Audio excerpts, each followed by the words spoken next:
Mary Lou designed all of this. Really? Yeah, she does great. Yeah. So is that why it looks so nice? That's why it looks so nice. She keeps it nice. I'm the one that comes in and messes it up. Yeah. For decades, Waylon Jennings stood as the face of outlaw country, his gravel-rich voice and defiant spirit carving a path no one else dared to walk. But behind the spotlight was a man who lived just as fiercely offstage as he did on it. After his passing, one of his old homes sat untouched, its windows dark, its doors locked, slowly becoming a monument to silence. Neighbors whispered about what was inside. Fans speculated about treasures, letters, tapes, even lost songs that might be hiding in the dust. For years, no one entered, and the house decayed, frozen in time like a secret waiting to be told. When the doors finally creaked open, what lay within wasn't just furniture or forgotten clothes. It was a haunting glimpse into the real Waylon Jennings, his struggles, his passions, and the private life that only a handful ever knew. What they found would leave even his most loyal fans stunned. Long before whispers surrounded his abandoned home, Waylon Jennings' story was already etched into the foundation of American music. Born in Littlefield, Texas, in 1937, he was a restless boy with a guitar always close by. By his teenage years, he was already playing on local radio and finding his way onto small stages where the dust, neon lights, and the smell of whiskey hung in the air. His first big break came through his friendship with Buddy Holly, who not only mentored him but gave him a job playing bass on tour. That friendship changed everything and nearly cost him his life.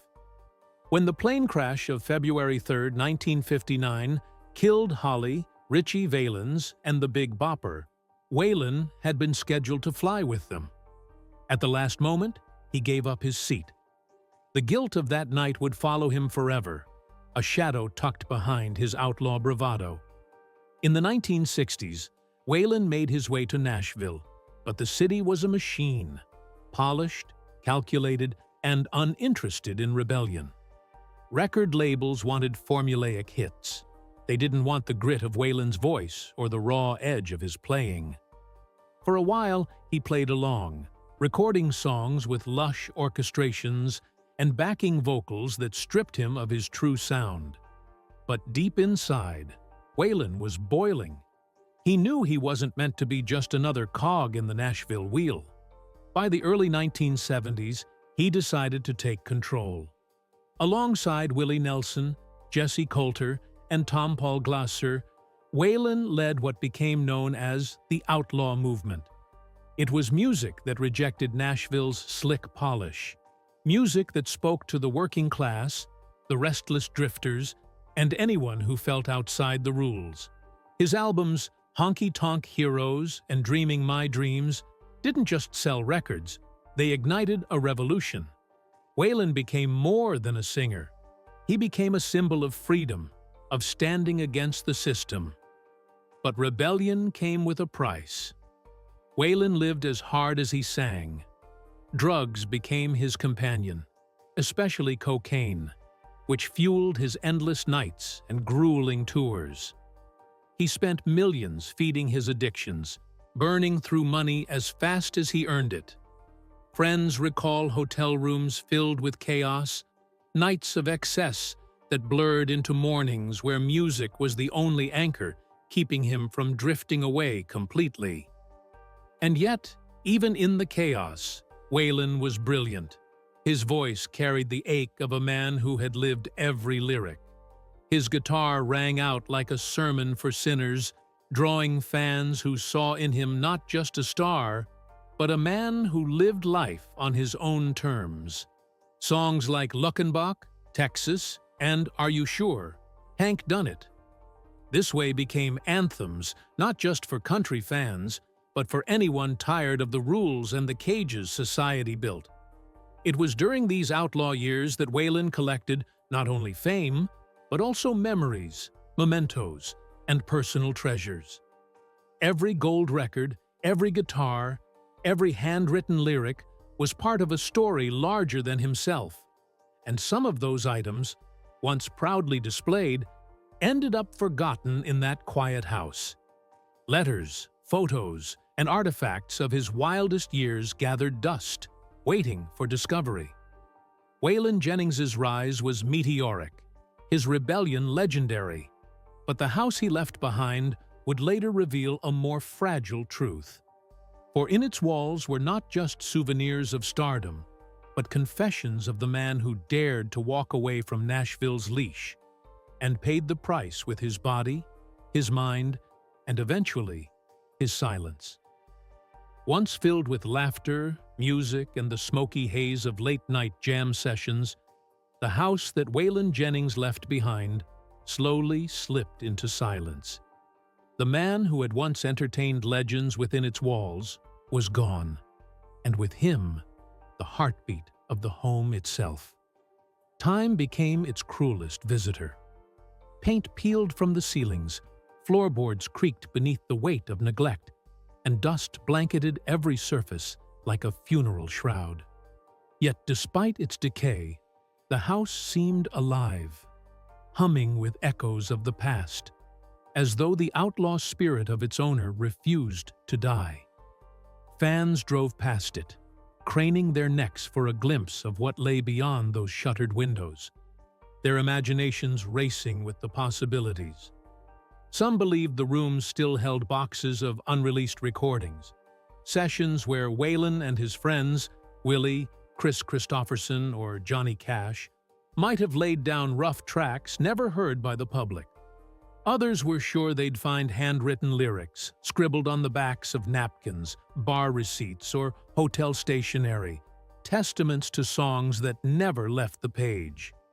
A few even whispered about secret rooms, hidden stashes, and evidence of the darker years Waylon fought so hard to survive.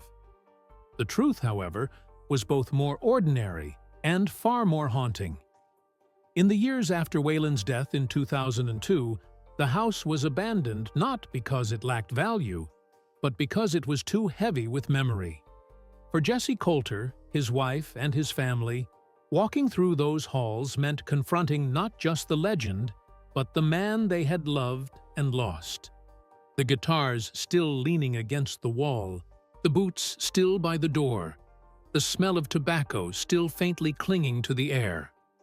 These were not just possessions, but living reminders of the life he led and the battles he fought. And so the house sat untouched, an unintended shrine to a life lived hard and fast. Neighbors spoke of strange noises at night, of lights flickering even though no one lived there, of shadows crossing windows as though Waylon himself was still pacing the floors. Whether superstition or imagination, the idea that his presence lingered added to the mystery, drawing curious onlookers who parked outside just long enough to wonder what lay within. In its abandonment, the house became more than just a property. It became a time capsule, a vault of secrets sealed away by grief and fear of what reopening those doors might mean. And when, at last, they were opened, what lay inside shocked even the most loyal fans, because the house did not just contain the relics of a star. It held the private fragments of a man torn between myth and mortality, the kind of truths that could never be sung on a stage or written into a song. The day the front door finally swung open, it was as if the outlaw's ghost exhaled a sigh that had been trapped for decades. The hinges groaned, the wood moaned under pressure, and a rush of stale air escaped from the darkened halls like a breath preserved in amber. Dust swirled into the light, dancing in the broken beams that pierced through cracked blinds. For those who stepped inside, it was more than entering a forgotten house. It was like walking into the living memory of Waylon Jennings himself. Every room told a story, every object a fragment of the man who had once commanded stages with his voice, yet lived privately with scars that fame could never heal. In the living room, A pair of worn cowboy boots still sat by the couch, as though Waylon had only stepped out for a smoke and never returned. A guitar leaned against a chair, its strings broken, but its body still humming with the weight of silence, as if daring anyone to strike a chord and awaken the spirit of its owner. Ashtrays overflowed with cigarette butts long turned to dust, and beside them lay empty glasses etched with faint rings of whiskey that had evaporated years ago. On the walls, photographs still clung to their frames, smiling snapshots of Waylon with Jessie Coulter, with Willie Nelson, with Johnny Cash, moments of triumph preserved, though now warped by heat, dust, and time. The kitchen was a place of eerie stillness, with cabinets filled with canned goods decades out of date, plates still stacked neatly, and one half-used box of cereal resting untouched, as though breakfast had been interrupted by eternity. It felt like a pause button had been pressed the day Waylon left, freezing the house in the middle of a song that would never be finished.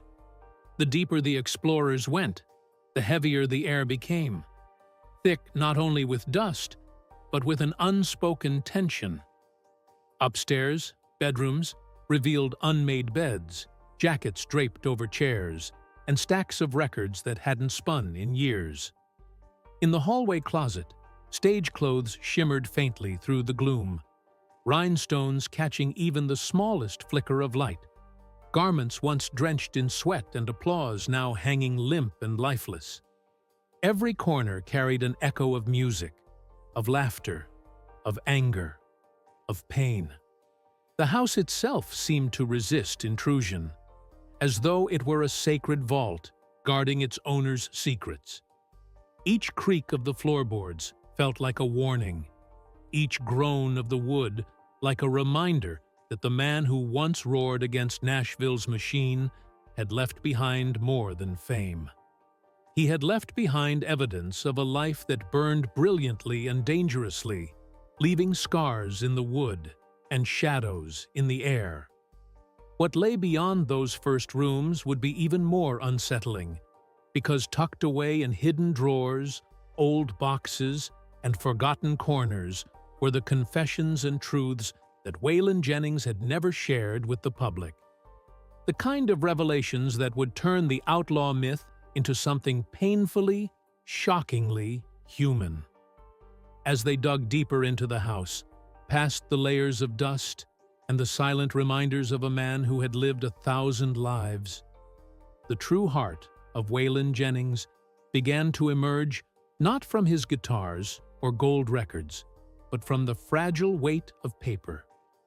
Inside a locked drawer in the master bedroom, a small box sat untouched, its hinges rusted, its lid reluctant to give way.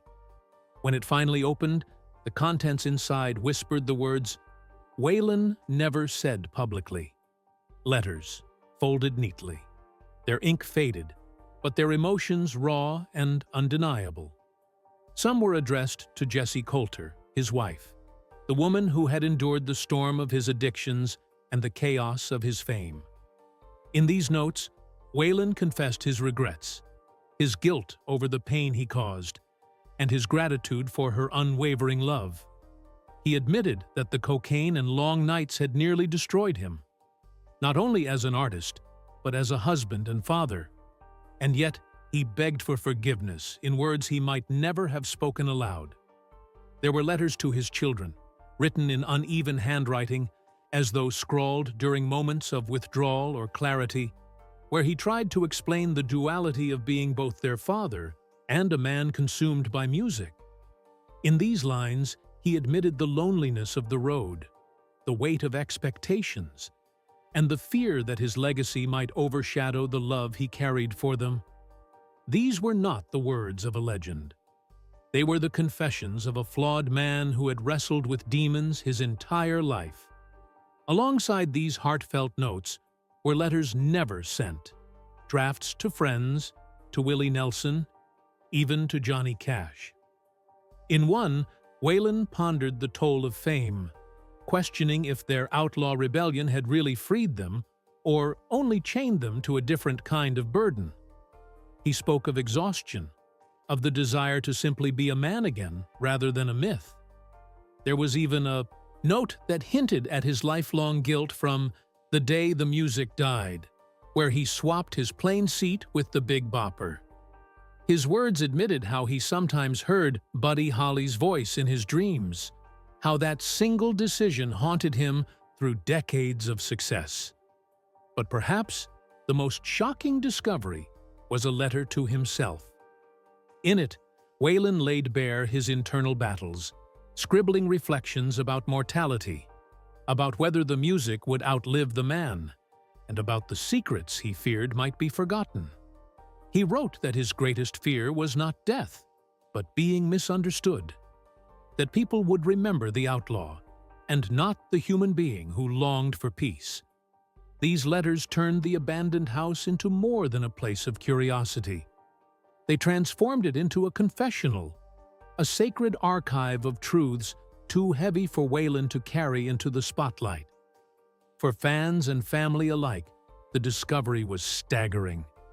Hidden in those folded papers was a man far removed from the defiant figure with a booming voice and a rebel's stance. This was Waylon Jennings stripped bare, vulnerable, uncertain, and heartbreakingly human. In a back room stacked with boxes, beneath layers of dust and forgotten belongings, came the discovery that would shake music historians to their core. Reel-to-reel tapes and cassettes, unmarked or labeled only with scrawled handwriting that seemed rushed, almost careless. Some bore simple notes like Session 78, Demo with Willie, or For Jesse. Others had no label at all, just blank reels carrying the weight of mystery. When carefully examined, these recordings revealed hours of unreleased material, songs that had never been completed, verses that had never been polished, and raw sessions that captured Waylon Jennings at his most unguarded. One tape contained a stripped-down version of a song that fans had only heard in its final studio form. But here it was sung with just Waylon's voice and a single guitar, cracking at points, heavy with emotion, more real than anything ever released. Another box revealed duets never known to exist, recordings with Willie Nelson and Chris Christopherson that were messy, full of laughter, mistakes, and brilliance that captured the very essence of the outlaw movement. These weren't the polished tracks engineered for radio, they were the heartbeat of friendships, the proof of creativity born from spontaneity and trust. Among the most haunting discoveries was a tape simply labeled B. When played, it carried a rough song that seemed to be Waylon speaking directly to Buddy Holly, his lost friend. It wasn't finished, it wasn't clean, but in it he poured his guilt, his grief, and his longing. Hearing his voice tremble through the static was like stepping into his soul, a reminder that the shadow of that plane crash never truly left him. Other reels contained experimental sessions, pieces of music that showed Waylon pushing beyond country into blues, rock, and even folk, styles he never fully embraced publicly, but clearly explored privately. These tapes revealed an artist restless and unwilling to be caged, a man who even in solitude sought to break boundaries. And tucked away in a shoebox were cassette tapes filled with what sounded like personal musings, half-songs, and recordings of late-night thoughts. In one, Waylon's voice is weary as he speaks about the pressures of fame, about how the industry tried to tame him, about how he feared he would be remembered more for his battles than his music. His words fade in and out with static, but the weight of them is undeniable. These recordings were not just musical treasures, they were personal revelations. They proved that Waylon Jennings was still writing, still searching, still confessing through song even when the world thought he had gone silent. For fans, the idea that unreleased Waylon Jennings music existed was beyond thrilling, but for those who stood inside that house, holding those fragile reels and tapes, it was bittersweet. Because every note, every unfinished song, every whispered word into a tape recorder was a reminder that the outlaw spirit never stopped burning, even as his body weakened. The tapes turned the abandoned house into more than a relic. It became a hidden archive, a place where the echoes of a rebel's voice had been preserved by accident, waiting for the day they would be found. If the letters and tapes revealed Waylon Jennings's private heart and unfinished art, what came next inside the house was far stranger. A series of discoveries that painted a portrait of the man that even his closest fans could never have imagined. In one room, tucked away behind a door that barely opened from the weight of clutter, lay an entire wardrobe of stage clothes frozen in time. Dust-covered rhinestone jackets, wide-brimmed hats, and boots with worn soles stood like soldiers in formation, each outfit carrying the sweat of 1,000 performances. To see them hanging there, untouched for years, was eerie, as if Waylon himself might return at any moment to pull one on and step onto the stage again. But among these garments were items that seemed more personal and odd. Small trinkets, strange souvenirs collected from years of life on the road. There were matchbooks from smoky bars across America, a broken pocket watch engraved with initials no one could trace, and even a collection of knives and old pistols, some still loaded, hidden inside dresser drawers as though he had once prepared for dangers that never came. In a shoebox beneath the bed were stacks of Polaroids, unlabeled, unorganized, showing moments that seemed almost too private to have survived. Some were of fellow country legends in candid poses, laughing, drinking, unaware of the camera. Others captured Waylon himself in rare moments of vulnerability, his head bowed, his face weary, far removed from the confident outlaw image he projected on stage. Perhaps the most shocking find was a small chest containing strange gifts from fans, letters written in shaky handwriting, locks of hair sent with obsessive notes, even drawings and paintings of Waylon that bordered on unsettling in their intensity. These items spoke not only of his fame, but of the darker side of adoration, the way obsession clung to him even within the privacy of his home. And yet, tucked among the bizarre were relics of love, handwritten notes from Jesse, small tokens from his children, reminders that even amidst chaos and strangeness, family always found a place. In another room, collectors found shelves of books worn at the edges, many on philosophy, history, and religion, revealing a man constantly searching for meaning beyond fame. And in a corner, sitting beneath a thick layer of dust, was a jukebox filled with vinyl records, some of which had never been publicly released. Each track selected for that jukebox spoke of his eclectic taste, from country and blues to rock and gospel, as though he had built his own private concert hall within those four walls. What startled many was how ordinary and extraordinary the house felt all at once. It was a mixture of priceless memorabilia and deeply human oddities. Treasures sitting beside trash, guitars beside old newspapers, gold records beside forgotten grocery lists. It showed that Waylon Jennings, the legend, was still Waylon the man, flawed, funny, unpredictable, and deeply complex. The strangeness of the house didn't diminish his myth. If anything, it amplified it. Because in the midst of those unexpected finds, one truth rang clear. Waylon never stopped being larger than life, even when no one was watching. As the exploration of Waylon Jennings's abandoned home moved deeper, the tone shifted from curiosity and wonder to something far heavier. The upstairs rooms, cluttered with clothing, instruments, and photographs, still carried the energy of life, but the basement told a different story.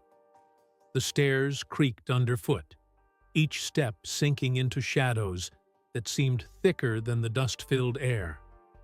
Down here, beneath the main floor's memories of music and laughter, lay the evidence of a man who had spent his final years battling time, addiction, and illness. In one corner stood medical equipment, a wheelchair, oxygen tanks, and unused prescriptions, reminders of the diabetes that eventually ravaged his body and cost him his foot. These items weren't just relics of declining health, they were testaments to how the outlaw spirit that once roared across the stage was eventually tethered by frailty and pain. Scattered across an old desk were handwritten notes, some barely legible, as though scribbled during moments of desperation, fragments of lyrics mixed with personal reflections, admissions of exhaustion, and questions about legacy. In one note, Waylon wrote simply, "Will they remember the songs or just the sins?" That haunting question, left behind on a crumpled page, summed up the very battle he waged within himself. The basement walls were lined with boxes that revealed further glimpses into his solitude. There were unopened fan letters, hundreds of them, never read, never answered, each envelope now yellowed with time. There were bills and financial papers stacked high, revealing just how much money had been lost to addiction, to bad deals, to the endless pursuit of freedom that often came with a staggering cost. In one box was a collection of old photographs of his younger self, a man with fire in his eyes, standing on stages, surrounded by fans and friends. To see those images in this dim, decaying space was heartbreaking. A sharp contrast between the outlaw in his prime and the fragile man who spent his last years here. Even the air felt heavier, as though the walls themselves absorbed his regrets. Neighbors had often whispered about strange sounds emanating from the house at night, and standing in the basement, it was easy to believe. The silence seemed alive, every creak and groan of the structure carrying an echo of footsteps, a guitar chord that no one played, or the faint murmur of a voice long gone. For those who stood there, it felt less like an abandoned basement and more like a confessional where Waylon had poured out his final truths. The dark corners of this house revealed the part of the legend fans rarely saw: the struggle, the isolation, the fear that despite all the gold records and sold-out shows, he might be remembered more for his demons than his art. And yet, even in these shadows, his humanity shone through. Because these remnants were not signs of defeat, but reminders that Waylon Jennings lived on his own terms until the very end, refusing to let even illness rob him of his defiance. The basement was not just a room of decline. It was a portrait of resilience, a man fighting to hold on to himself, even as time demanded its price. When the doors of Waylon Jennings' abandoned house finally closed again, those who had walked its halls knew they had stepped into more than just a decaying home. They had stepped into the fragile remains of a life that was as loud, unrelenting, and complex as the music that made him a legend. What they found inside was not just memorabilia or forgotten treasures. It was a mosaic of the man himself, pieced together in dust, silence, and haunting echoes. The letters revealed his vulnerability, showing a husband and father wrestling with guilt and gratitude, admitting his flaws, and begging for understanding from the ones he loved most. The tapes unveiled the restless artist still experimenting, still searching for new sounds, and still haunted by the ghost of Buddy Holly, even decades later. The strange artifacts spoke to his humor, his eccentricity, and the unpredictability that made him both loved and feared in equal measure. And the basement with its medical equipment and unanswered questions, forced everyone to confront the painful truth that even outlaws cannot outrun time. Yet for all its darkness, the house was not only a reminder of decline, but also a shrine to resilience. Each dusty guitar string, each faded photograph, each forgotten stage outfit spoke of a man who refused to be controlled, a man who carved his own path in defiance of a system that tried to tame him. The discoveries shocked fans not because they tarnished his myth, but because they deepened it. They proved that beneath the outlaw bravado was a man as human as the rest of us, flawed, conflicted, yet unrelentingly driven to leave behind something that mattered. Standing in that abandoned house, surrounded by relics of his life, it became clear that Waylon Jennings's true legacy was not just in the hits that filled stadiums or the rebellion that redefined country music. His legacy lived in the cracks of those walls, in the unsent letters, in the unfinished songs, in the dust-covered boots that had carried him across America's stages. It lived in the love he carried for his family, even when he struggled to show it, and in the raw honesty he poured into music that still resonates decades after his death. For fans, the house was a shock. For those who loved him, it was a heartbreak. But for history, it was a revelation. The myth of the outlaw was never meant to be clean or polished. It was meant to be raw, jagged, and unforgettable. And that's exactly what the house revealed. In its silence, it told the story of a man who lived without compromise, who laughed in the face of rules, who paid the price for freedom, and who, in the end, left behind not just records, but a legacy written in dust and memory. As the explorers finally left, locking the door behind them, the house seemed to exhale once more, its secrets reluctantly shared, its echoes now part of the world beyond its walls. And though Waylon Jennings was gone, his presence lingered still, in every note of his songs, in every rebellion he inspired, and now in every haunting discovery made within the shadows of his forgotten home. The outlaw had passed on, but his story was far from over, because in that house, the man behind the legend had finally spoken, not in chords or in verses, but in the quiet, shocking truths he left behind.